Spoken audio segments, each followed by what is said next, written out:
just kick off with the thought that it's over 100 years since Jim Larkin told us that the great only appear great when we're on our knees, and he encouraged us to rise up. It's just over 2 years since the Irish rose up in that first Right to Water demonstration in October 2014. Those who came out on that day, the hundreds of thousands who've taken to our streets since then, were marching about water, but about much more than water. After years of austerity, of extra charges, levies, compounded by cuts in vital public services, water charges were that cut too far. Back when Right to Water was first formed, we couldn't have dreamt about what we would achieve.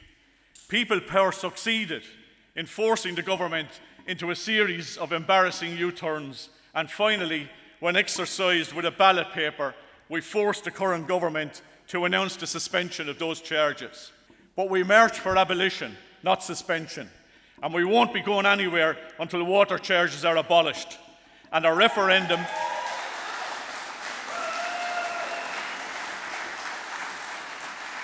and also a referendum held to ensure that our water is enshrined in public ownership.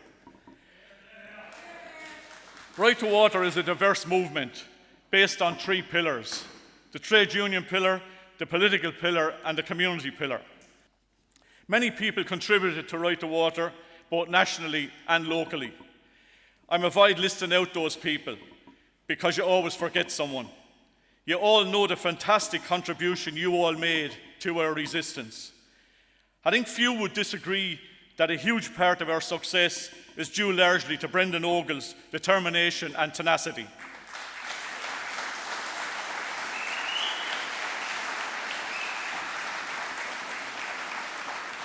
The ordinary citizens of Ireland who, in and around the spring and summer of 2014, decided they'd had enough bullshit. And by the 11th of October 2014, the first Right to Water demonstration, Ireland had already suffered 5 years of vicious austerity. This little country of 4.5 million people had been saddled with 41% of the entire European banking debt. 300,000 citizens. Just think about that as a proportion of our population. 300,000 citizens would leave the country as economic migrants. And I'm choosing that description deliberately. And a homelessness crisis. A crisis that is the inevitable result of decades of policies that treat shelter, the right to a roof over your head, as a commodity instead of a human need.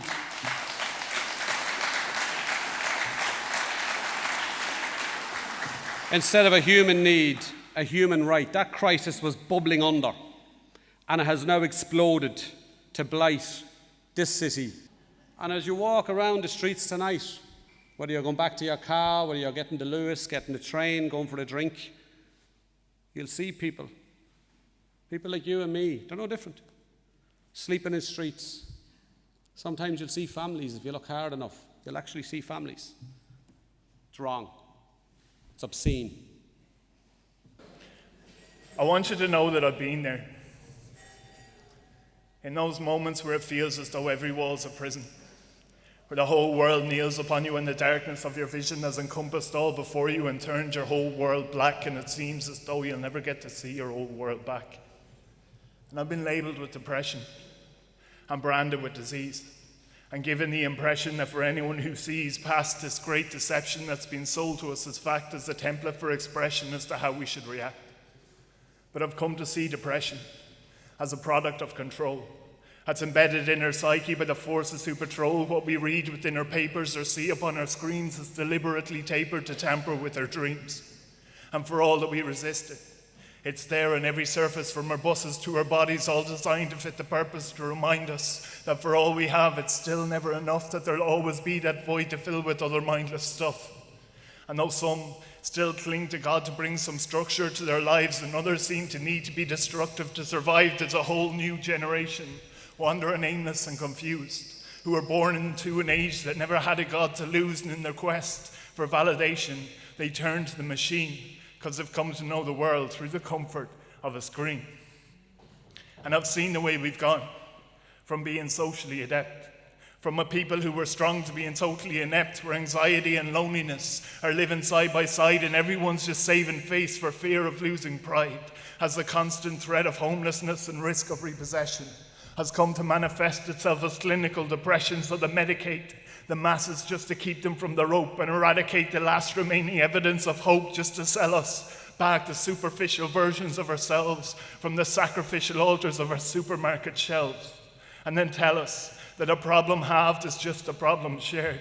But thus the problem doubled is a problem that's been layered, because so many now despair, because to paraphrase Voltaire, they see who rules, who suffers, yet still they're running scared.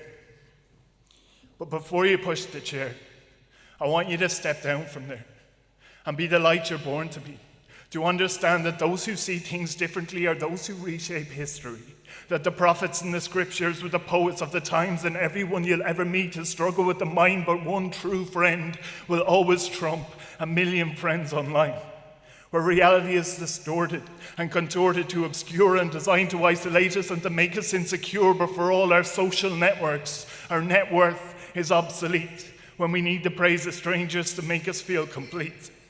But beyond their echo chambers, when we lift our eyes, we'll see that around us lie the embers of our own humanity, and as day is why we name the night, so too we'll come to see that the day we like to blame in life is only ever we, and for all we try to justify the versions of our truth, there will always be perversions to another's absolute, because no matter where the roots lie, the one thing guaranteed is that the plant will always come to bear the hallmarks of the seed.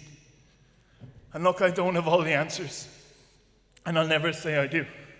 And I've just as many doubts and insecurities as you, but a friend of mine once told me that I showed up in a dream, and I'm not exactly sure what any of it means, but I was walking through a desert with my back towards the sun, in a crowd of other people, but for every other one their shadows fell before them, but for me it fell behind. And he said that he just stood there and watched us for a time, till at last I took an hourglass and smashed it with a stone and poured the sand upon the sand, as there I stood alone. And when he asked me why I did it, I turned to him and said, that was simply just the way that the universe was made. And I know that may sound cliched, but I've been thinking of it since. And the more that I've been thinking, the more that I'm convinced that maybe all of us are only pouring dust upon the dust, and it's not us killing time, but more just time that's killing us.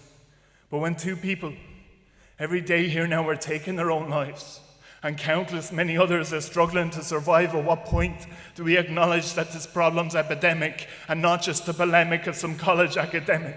Because we're so intent on carrying this intense collective grief that we seem content on marrying our lack of self-belief to a greater sense of victimhood that always comes across as a symptom of the dogma we've adopted from the cross. But I'm tired of trying to find the words "I'm sorry for your loss," when that loss could be avoided for a fraction of the cost. And I'm tired of the statistics, because the numbers can't uphold the stories of the victims that will largely go untold. And I'm tired of the stigma that still surrounds our mental health, as if we're simply feeling is a failing of the self. But I'm mostly just exhausted, because I'm all too well aware that right now someone else is just about to push the chair. And I wish that I could tell them, for however dark their plight, that through the shelter of each other we can learn that love is light.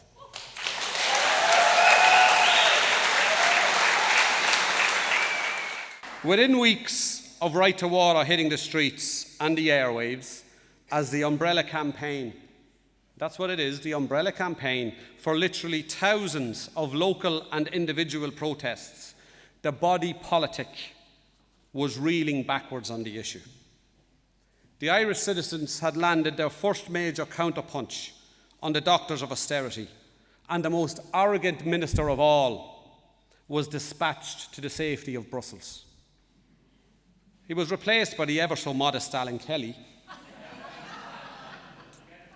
who quickly figured out that all he had to do was play politics with the issue, mess around for a while with our water for a while.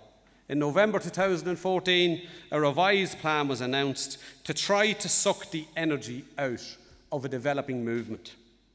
By that stage, we had had 200,000 people protesting in 106 locations on the 1st of November, and a campaign had quickly built into a movement.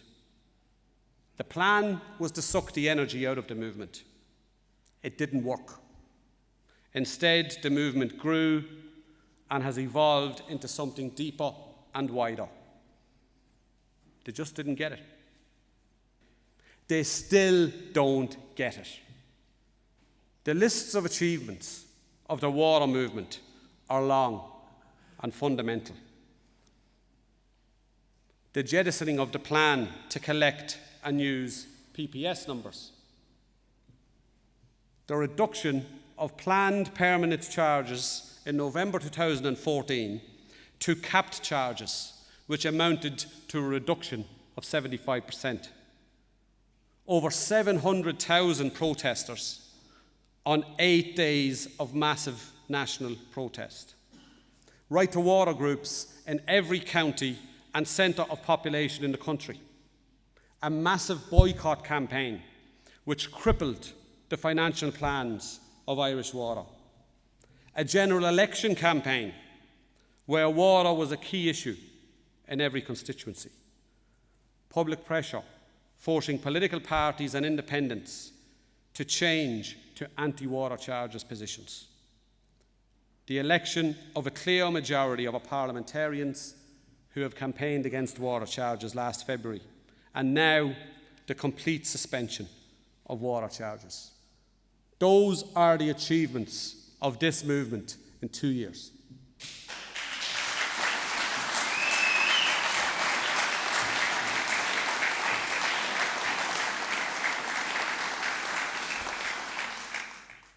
When I read the book, I was really moved, and I couldn't figure out why Brendan was so angry at the beginning of the book. I was like, this fella's angry. And then as I read on, and your book is so educational. It really, for people like me, it was huge because it actually, it says stuff like the neoliberal agenda.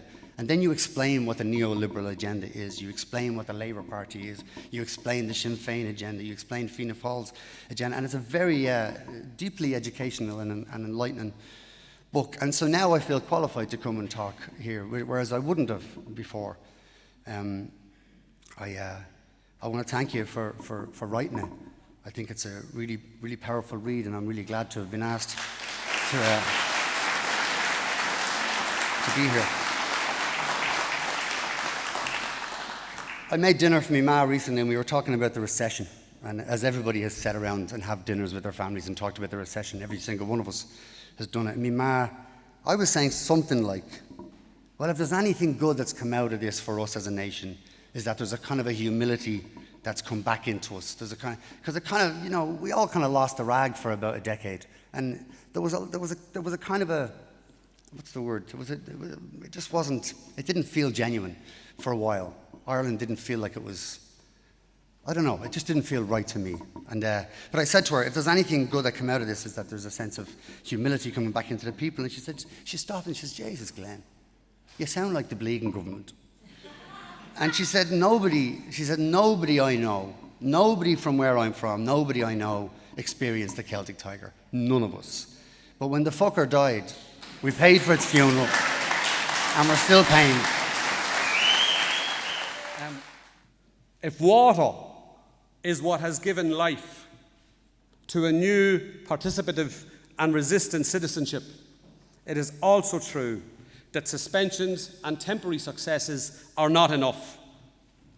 Those who would steal our human right to water for corporate profit will play a long game, and so too our response, now that we are back off our knees again, must be permanent and long-term.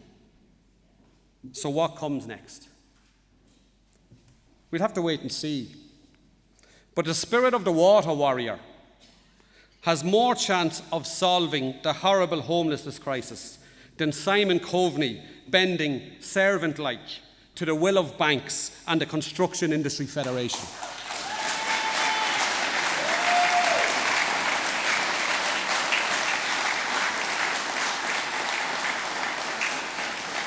The spirit of the water warrior has more chance of ensuring a future where you get available medical treatments based on your health needs and not simply because you can afford private health care.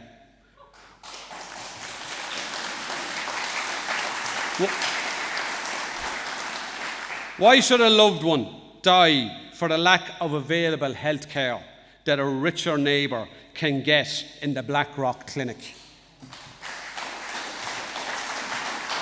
Is that what the great Scottish and Irish trade unionist James Connolly died for 100 years ago? Is that the sort of republic? And why should the poor and the middle have to pay taxes again and again and again so the rich like Apple Corporation don't have to?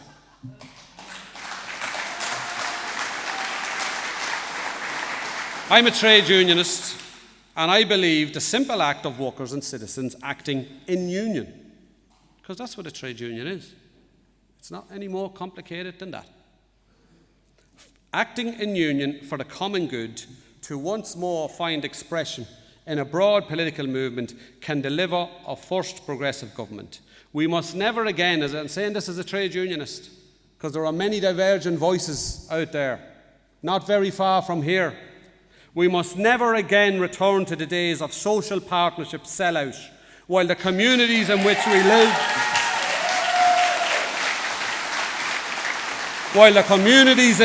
live and grew up suffer and decay.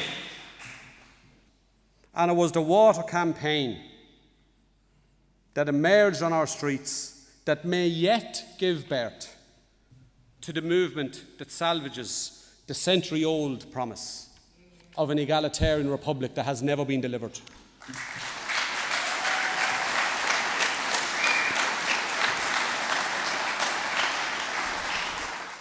So are we interested in building a broad progressive alternative? Can we seize the opportunity? If this book achieves nothing except recording as a landmark the story of the largest and most peaceful protest movement per capita anywhere in the world today against official silence, it will have been worthwhile. But if, as you close its pages, you are left asking, what next? Then maybe you're not alone. Perhaps there are many like you, feeling the same way. Maybe 100 years after the 1916 Rising, our nation is at last ready to shrug off the shroud of the gombeen and enter into adulthood. Maybe,